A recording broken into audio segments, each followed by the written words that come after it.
자, 26번 자연수의 집합 n에서 다음에 답하여라. 덧셈에 대한 항등원과 3의 여건이 있으면 각각 구하여라 라고 되어 있네.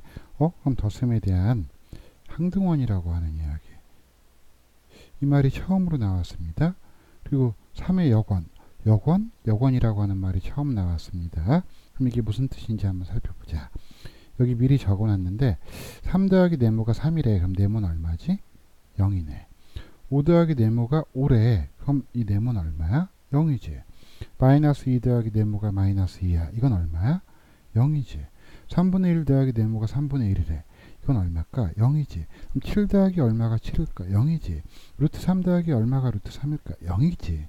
전부 다 이 덧셈에 대해서 항상 자기 자신이 나오게 하는 그 덧셈의 숫자는 0이 되네. 이해됩니까? 이거를 갖다가 항상 같은 숫자가 나오게 하는 거, 그 계산 결과 항상 같은 숫자가 나오게 하는 거, 요걸 갖다가 항등원이라고 합니다. 그럼 곱셈을 생각해 볼까? 3에다가 뭐를 곱하면 3이 나올까? 5에다가 뭐를 곱하면 5가 나오지? 그 다음에 마이너스 2에다가 뭐를 곱하면 마이너스 2가 나옵니까? 3분의 1에다가 얼마를 곱하면 3분의 1이 나와요. 전부 다 1 곱했을 때 그 자기 자신이 나오겠지. 따라서 1이 항등원이다. 뭐에 대해서? 이 곱셈에 대한 항등원이다 라고 하는 걸 알 수가 있고, 0이 덧셈에 대한 항등원이다 라고 하는 걸 알 수 있는 겁니다. 먼저 이 항등원에 대해서 공부를 해 주십시오. 공부를 충분히 한 다음에 그 다음 설명을 듣도록 하십시오. 멈춰놓고.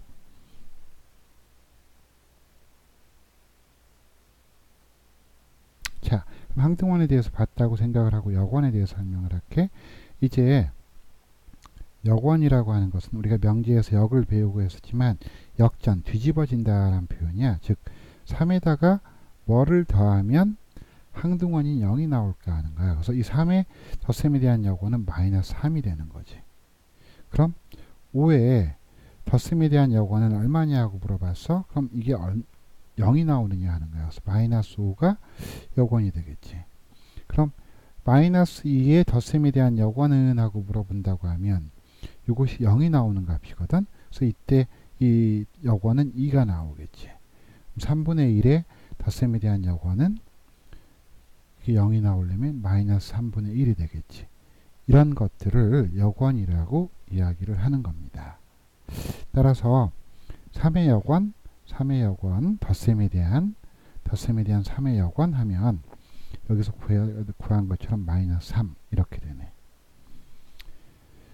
그런데 지금 조건이 자연수의 집합이야. 자연수의 집합이어가지고 항등원 0을 구했는데 이 0은 자연수의 집합이 아니잖아.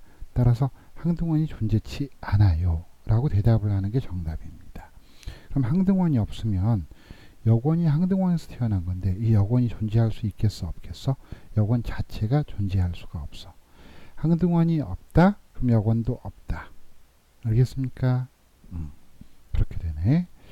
자, 그럼 곱셈에 대한 항등원은 구했지요. 1로. 그럼 3의 여건을 한번 구해볼게요. 자, 3의 여건은 3에다가 무엇을 곱했을 때 여건이니까 여기가 항등원이 나오느냐 하는 이야기야.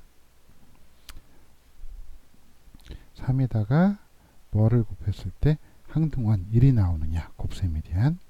그럼 이 네모는 3분의 1이 나오겠지. 근데 이 3분의 1은 자연수가 아니지. 그래서 여건은 없다라고 이야기를 합니다. 알겠습니까? 그래서 아주 중요한 개념을 배웠는데 이 항등원, 그 다음에 여건, 이거는 굉장히 많이 어려워하는 거거든. 보통 시간이 지나면 다시 풀어보려고 할 때 대단히 어려워하는 문제가 돼. 그래서 이거는 참 중요하니까 복습을 철저히 해줬으면 싶네. 넘어갑니다. 다음으로